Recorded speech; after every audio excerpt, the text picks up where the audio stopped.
Hi, my name is Stephen Sindoni. Today is Saturday, May 19th, 2012. My guest is Ramon Almonte.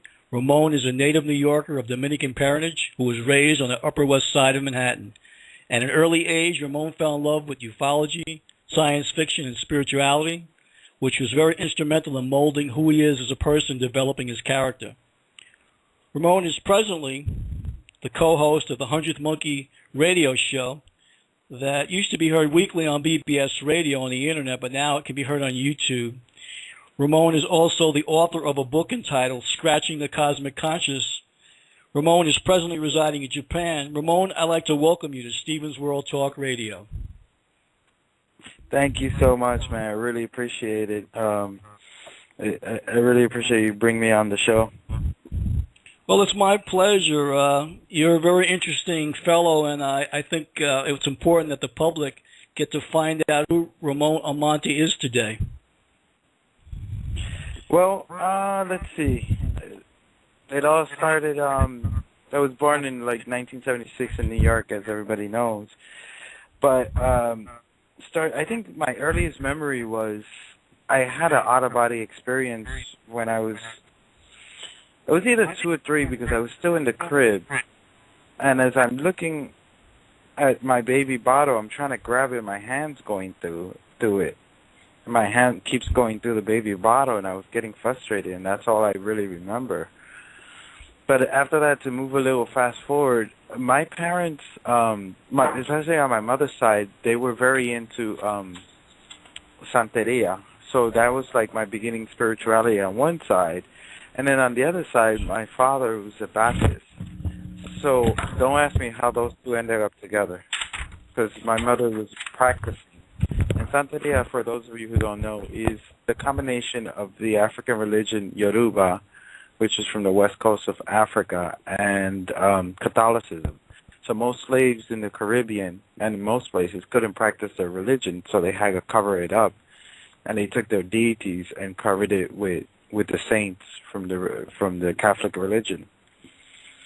So as that went on, my parents, like a lot of American kids, go through divorce, and I went through my really angry stage. But there was a teacher I had, and her name was Miss Mintz. And this is 4th grade, so it's like 1980s, 86, 87. And anyway, she was the first person to teach me on meditation. And her meditation was very simple. It's like she took you into this, you were on a beach, you imagine you're on a beach, you floated up into the clouds, and then when you were in the clouds, you brought in what she called the blue pearl, which was amazing that a teacher in that time period was actually doing this. And of course, the principal and the other teachers didn't know about this. She did this kind of quiet and hush hush. So I think she was very instrumental in help opening me up. But I practiced for a while, like maybe 6 months. But being a 9 or 10-year-old boy, you kind of like fall back in. But at that time, I really, there was a guy who introduced me to the famous plant marijuana.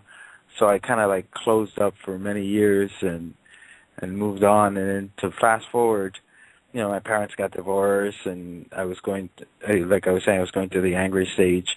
And when I got around 17, as my partner in my radio show always says the proverbial 2x4 hit me in the face, and I won't go into details, but I got in trouble with the law. And it's the first time when you're facing you might do time, because at that time I wanted to be a tough guy, and we were like, the kids I was hanging out with at the time, we were like forming a wannabe gang, and at this point, I saw myself like, I might be locked up for a couple of years, and I might become someone's girlfriend, and that really scared the crap out of me.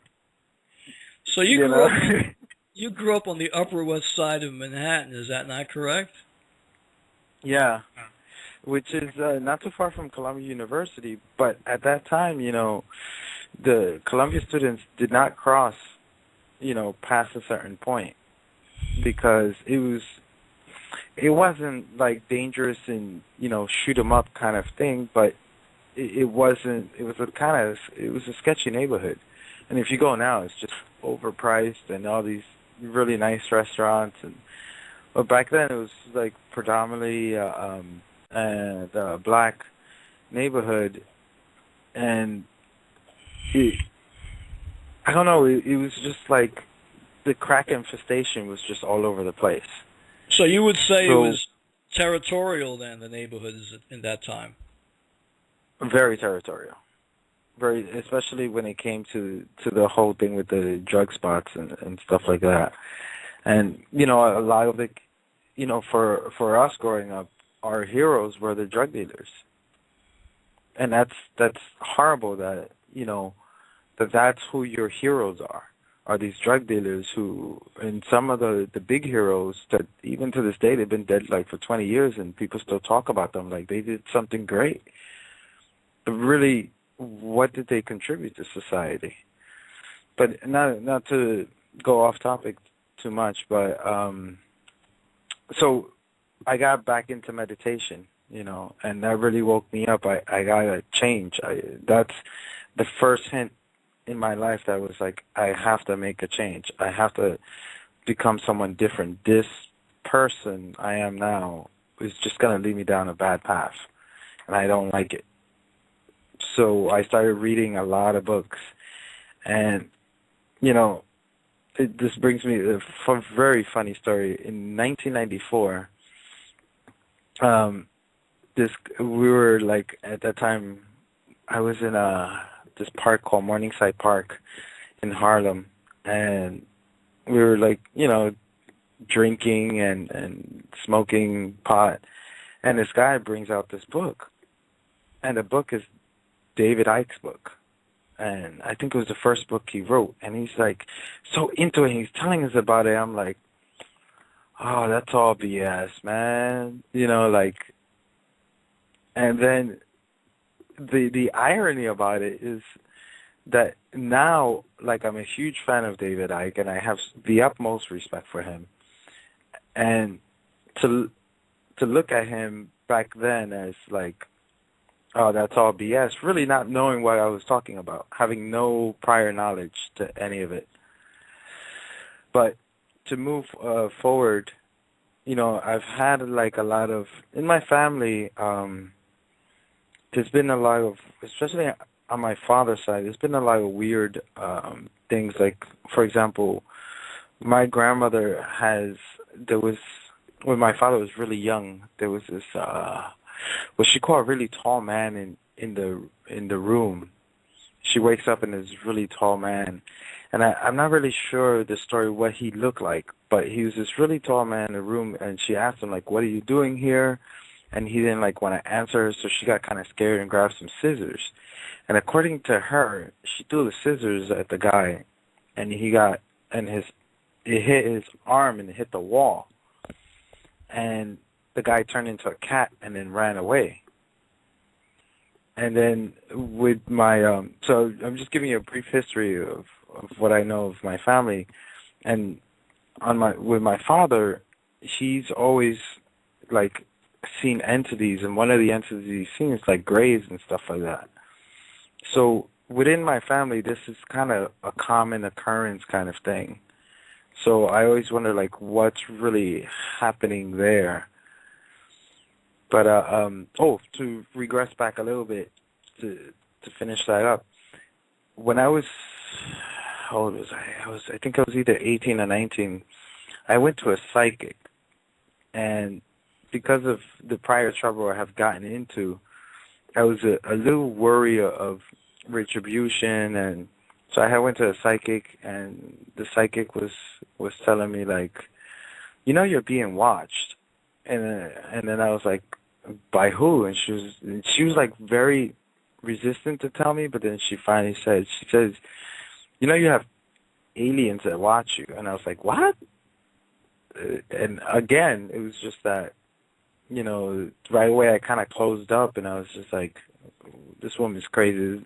I thought in my mind, what a waste of money.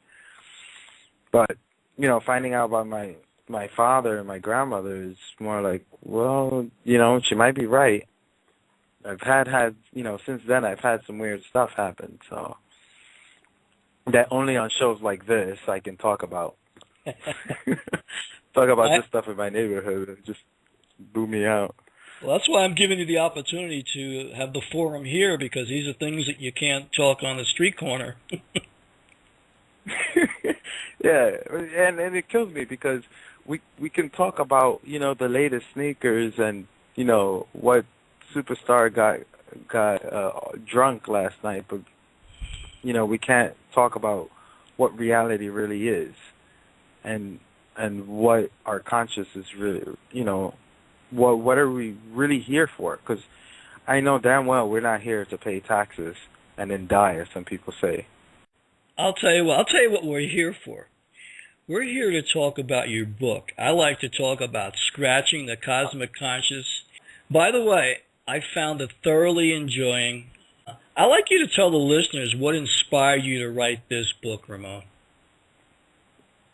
Well, let's go back to 2002. I had just finished reading The Alchemist, and between The Alchemist and a friend of mine who was psychic, I always wanted to come to Japan, but I was always waiting for something to happen to bring me here.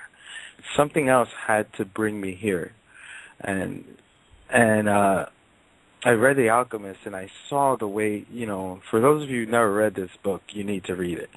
When I told my friend about, I always want to go to Japan, she kind of went into this, like, real weird vibe that she gets into, and her face kind of goes blank, and then I guess she was channeling, is the best way I can describe it, and she said, if you don't go soon to Japan, you'll never go. And the reason why I'm bringing this up of the inspiration, when I came to Japan, I brought the ticket. I had $800 in my pocket, and I found a girl I had met. Was like, okay, I'll rent you the room for it was like $400 when you do the exchange rate, $400 a month. So I gave her the money. So now I'm flat broke, and another person I knew got me a job at washing dishes. So when I was there, it was Christmas, and they don't really celebrate Christmas here. So I'm by myself, and I'm walking, and I pass a canal, and I was so depressed because it was the first Christmas without my family. And then that's when I was looking at the water, and something about the water just hit me, and that feeling of depression was gone. It was my first feeling of being at one. So after I felt like I need to write a book.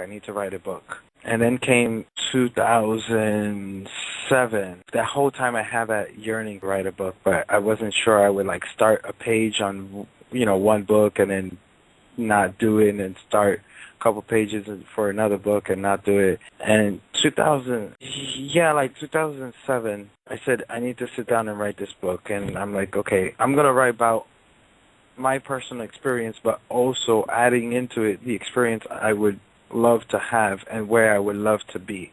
So this book is basically about the spiritual journey of a person and where we can be at.